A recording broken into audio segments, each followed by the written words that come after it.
Houthi, Hamas और Hezbollah के साथ मिलकर बड़े हमले की तैयारी। इराक में शिया लड़ाके भी लड़ने के लिए तैयार। कहा जा रहा है कि दुनिया भर में जितने स्लीपर सेल्स हैं ईरान के, उनको भी एक्टिवेट किया जा रहा है। भाई साहब, आधे स्लीपर सेल को तो स्लीप करवा दिया इजराइल ने। हिजबुल्लाह की कमर तोड़ दी, हमास को मार मार के उसका भरता बना दिया। अब जो हूथी हैं वो थोड़ा समुद्र के, because southern part of Yemen में ज्यादा पाए जाते हैं हूथी, तो हो सकता है कि वहां पे जाके कुछ अटैक करें कुछ जहाजों में। पहली चीज। लेकिन सबसे बड़ी बात ये दिनेश कि पहले इन्होंने, देखिए इजरायलियों ने कितना स्मार्ट प्ले करा। पहले हमास को तोड़ा, हिजबुल्लाह बीच में आया चौधरी बनने के लिए, हिजबुल्लाह को भी तोड़ा। सबको तोड़ ताड़ के सीरिया में तुर्की ने बशारुल असद को निकाल दिया। सीरिया सेफ हो गया। अब जब सीरिया सेफ हो गया और लेबनान सेफ हो गया और फिलिस्तीन सेफ हो गया, now they made the move for Tehran. और हर समय तेहरान एंड गेम था। एंड गेम तेहरान है और एंड गेम ये है कि वहां की पॉलिटिकल जो लीडरशिप है उसको बदला जाए। अमेरिका के ईरान को आखिरी चेतावनी। सीरिया के लिए अमेरिका के विशेष दूत टॉम बैरक ने कहा, युद्ध में हिजबुल्लाह कूदा तो घातक होंगे परिणाम। अमेरिका ने भेजे लड़ाकू विमान और युद्धपोत। खमेनेई ने कहा, अमेरिका ने हमला किया तो तगड़ा जवाब देंगे। मुझको लगता है कि इस दौरान कुछ बेट्स भी डाले जा रहे हैं जिनको पक्का पता ही निकले जाएंगे बेट्स, और जैसे ही निकले जाएंगे वैसे कहा था ना कि ये किया तो मारेंगे, अब मार देंगे, मतलब एक बहाना मौजूद होगा। मैं ठीक कह रहा हूं? ऐसा बिल्कुल सही दिनेश, आप जो कह रहे हैं हम लोगों ने हर बार देखा है। हाँ। जब ये कहते हैं कि मारेंगे, वो तो मार पड़ जाती है। हाँ। उसने आपने देखा नहीं, जो टीवी चैनल पर आता, उसने कहा था अगर अल्लाह बचाएगा बॉम्ब फेंका तो ये होगा। फट से बॉम्ब पीछे पड़ गया। बिल्कुल। तो अब ये सवाल है कि तगड़ा जवाब देंगे, इसका मतलब तगड़ा मारो।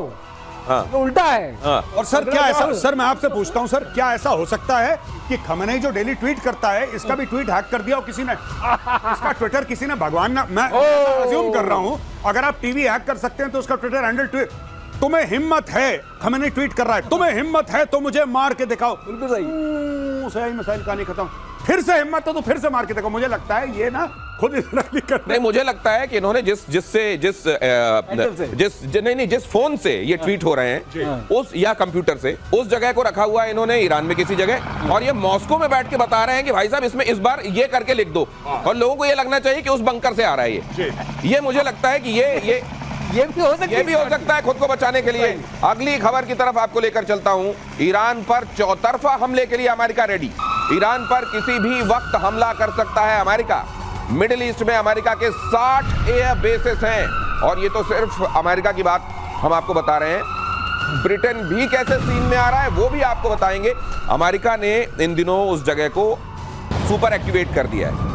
क्या इसका मतलब ये है कि, और ये भी कहा जा रहा है कि 48 घंटे के अंदर अंदर ये भी देख सकते हैं आप कि अमेरिका की सीधी एंट्री होगी, क्या होगी तो कितनी होगी, और उसके रिपरकशंस क्या होंगे? ऐसा देश अगर एंट्री होगी, क्योंकि अमेरिका को पूरा पता है कि हमारे ऊपर भी मिसाइल का निशाना साधा होगा, जिसको बंकर्स में खत्म किया जा रहा है, साइलोज में। वो निशाने जो अमेरिका के ऊपर कहते हैं ना, हमने सब निशानों में रखा है, बहुत आसान है, वो सारे पहले खत्म किए जा रहे हैं साइलोज। ये समझ लीजिए कार्यक्रम कैसे चल रहा है। जब वो खत्म हो गया, अमेरिका के पास वहाँ F-35 है, अमेरिका के पास F-16 है, अमेरिका के पास वहाँ 5th फ्लीट का पूरा इस होल सर F-22 है।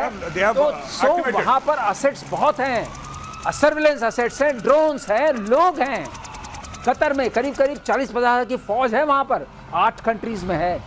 तो ये पूरा मान लीजिए कि ये जगह इन्होंने एक्टिव कर दी, इनकी एंट्री भी हो गई, उसके बाद क्या होगा? उसके बाद जो जितने भी इनके बचे हुए ठिकाने हैं, लेकिन मुझे लगता है ये लोग, चूंकि ये रेजिम के लिए हो रहा है, क्या ईरान की तरफ से भी दूसरे मुल्क जो सॉलिडेरिटी की बात करते हैं, क्या वो इकट्ठे आके? अगर वो बात आप पूछ रहे हैं तो उसका आंसर है नो। अगर आप वो गुप्त बात वो पूछ रहे हैं तो उसका गुप्त आंसर है नो। कुछ नहीं होगा। तो नहीं, कोई लाजे शर्मे भी नहीं आए, कोई लाज शर्म में भी नहीं आएगा कि कहा था हम साथ में। देखिए, सबसे पहले पाकिस्तान, हम आलम इस्लाम के लीडर हैं, वाहिद एटमी मुल्क है पूरे आलम इस्लाम में। अगर यहूदियों ने तेहरान पे बम चलाया, हम तल अवीव पे बम चला देंगे। अगले दिन क्या बोला था? मजाक कर दिया था। तो भैया यही है इनका टोटल मामला। ट्विटर पे, इंस्टाग्राम पे, फेसबुक पे पूरी आग लगी हुई है। फेसबुक पे आग लगी हुई है। आप देखिए कहां एड्रेस क्लिक करिए, पता लगा कोई लाहौर से छोड़ रहा है बड़े बड़े बम, ठीक है, कोई इंस्टाग्राम पे छोड़ रहा है, गुजरावाला से छोड़ रहा है। जमीन पे कोई नहीं है, क्योंकि इनका फील्ड मार्शल है, सो कॉल्ड फील्ड मार्शल ने नमक खा लिया ट्रंप का। कहानी खत्म हो गई, बिक चुका है तुम्हारा फील्ड मार्शल। ये फील्ड मार्शल अगर बिक चुका है, पाकिस्तान की भूमिका बहरहाल इस पर डिस्कस कर ले थोड़ा सा और। अब ये पाकिस्तान कितनी और मदद करने वाला है ईरान के खिलाफ अमेरिका की? बहुत बढ़िया सवाल आपने पूछा। अभी तो बहुत मदद करेगा पाकिस्तान, पाकिस्तान बहुत मदद करेगा। सिर्फ हम जो कह रहे थे नूर खान एयरबेस, हम लोग कह रहे थे ना नूर खान एयरबेस में एसेट्स हैं, वो किस दिन के लिए हैं? ये सारी की सारी चीजें अमेरिका और इजराइल ने प्लानिंग करी है। पाकिस्तान की फौज कल भी बिकाऊ थी, आज भी बिकाऊ है, और पाकिस्तान की फौज अगले आने वाले कल में भी बिकाऊ रहेगी। ये अपना ईमान धर्म डॉलर के लिए बेच चुके हैं। इनके सारे जर्नल, बड़े बड़े इनके 3 स्टार 4 स्टार, अब तो 5 स्टार, इन सब के बच्चे बाहर हैं, इनके असासे बाहर हैं, इनका पूरा इन्वेस्टमेंट बाहर है, इनके बड़े बड़े बंगले अपार्टमेंट्स बाहर हैं, ये सब बाहर हैं। ये अमेरिका के खिलाफ जा ही नहीं सकते, क्योंकि इनकी पूरी वेल्थ जो है वो पाकिस्तान के बाहर है। पाकिस्तान के अंदर रहता कौन है? Nobody lives। नहीं, वैसे आखिरकार इसके बाद क्या होगा? क्या वफादारी का इनाम मिलेगा? सरदार इनाम देगा, या ये बोला है कि नमक खाया है तो अब गोली खा? ये क्या होगा? देखिए साहब, साफ सीधी बात है, अगर आसिम मुनीर को फील्ड मार्शल बनाया है तो गलतफहमी मत रखिएगा कि आसिम मुनीर को फील्ड मार्शल पाकिस्तान की पार्लियामेंट ने बनाया है।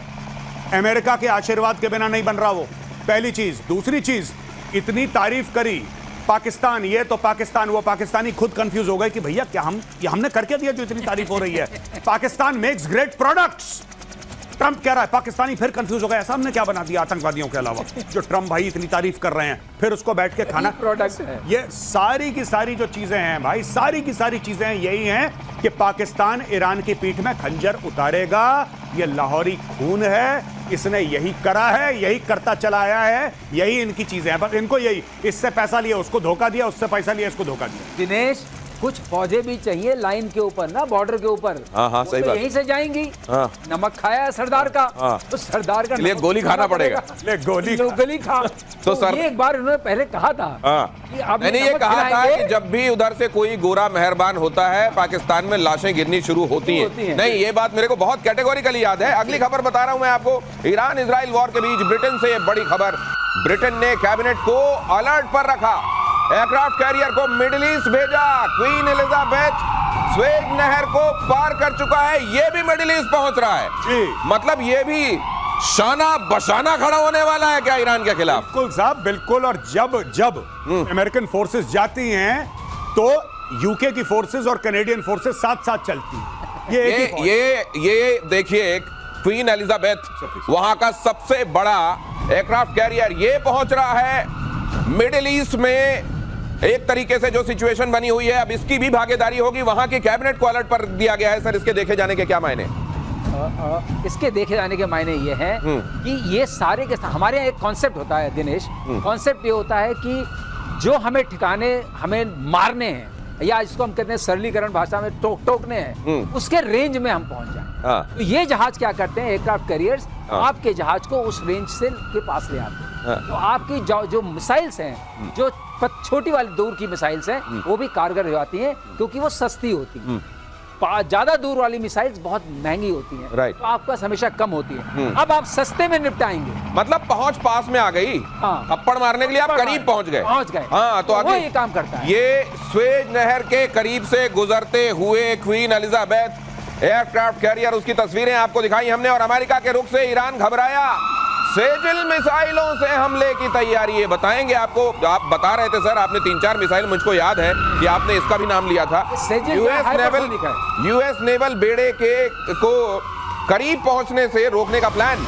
ईरान की medium range ballistic missile Sejjil, ये बड़ी खतरनाक बोली जाती है। अब देखिए, ऐसा है हर मिसाइल्स में आज ये सर, ये कैसी दिखाई, ये जरा फुल फ्रेम डालिए, इसको फुल फ्रेम डालिए और ये देखिए सर, ये कैसी दिखाई दे रही है। और ये इसके आसपास ये जो चक्र है, क्या ये एक तरीके से एयर डिफेंस सिस्टम को कंफ्यूज करने के लिए, अगर वो हीट सीकिंग है? इसमें 2 चीजें होती हैं तो खास समझने वाली। पहली बात, बैलिस्टिक मिसाइल जब भी हम बोलते हैं, उसके साथ SRBM लगा होता है, शॉर्ट रेंज, कम रेंज। कम रेंज का मतलब नहीं बहुत कम रेंज, 750 से 1000। फिर हम बोलते हैं मीडियम रेंज, मतलब 2000 तक। फिर हम बोलते हैं इंटरमीडिएट रेंज, वो हो जाती है 3-4 हजार। अच्छा।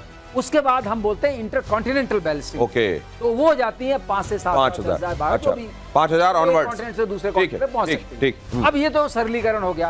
अब इसमें होता क्या है, किसी भी मिसाइल में जब वो लंबी होती है और आपने देखा पतली होती है, पतली, हाँ। तो जब वो ऊपर से आती है तो नेचुरली यहाँ से हम रडार से देख रहे हैं तो छोटा दिखेगा। हाँ, पीके श्रीवास्तव सर को फुल फ्रेम रखिए प्लीज। हाँ, छोटा दिखेगा, वो छोटा दिखेगा तो रडार में छोटा दिखेगा तो पकड़ने में दिक्कत होती है। हाँ। अब इसके अंदर ये दूसरी चीज डालते हैं, हाँ। वो दिखी और ऐसे कैसे करने लगी, हाँ। मैनोवरेबल हो गई, हाँ, री एंट्री हुई, मैनोवरेबल हो गई। अच्छा। मैनोवरेबल हुई इसका मतलब कि और पकड़ने में दिक्कत बढ़ी। अरे मतलब जिस तरीके से हम लोग वो गेंद मारने वाला खेल खेलते थे, जितना आड़ा तिरछा भागो उतना हाँ, कम लगती थी उतना गेंद, कम लगती थी। वो वाला आड़ा वो तिरछा वाला। भागती है मिसाइल। अब इसमें हाँ। क्या किया, जो इसका जो स्ट्रक्चर है हाँ। वो कार्बन कंपोजिट का बना दिया आपने।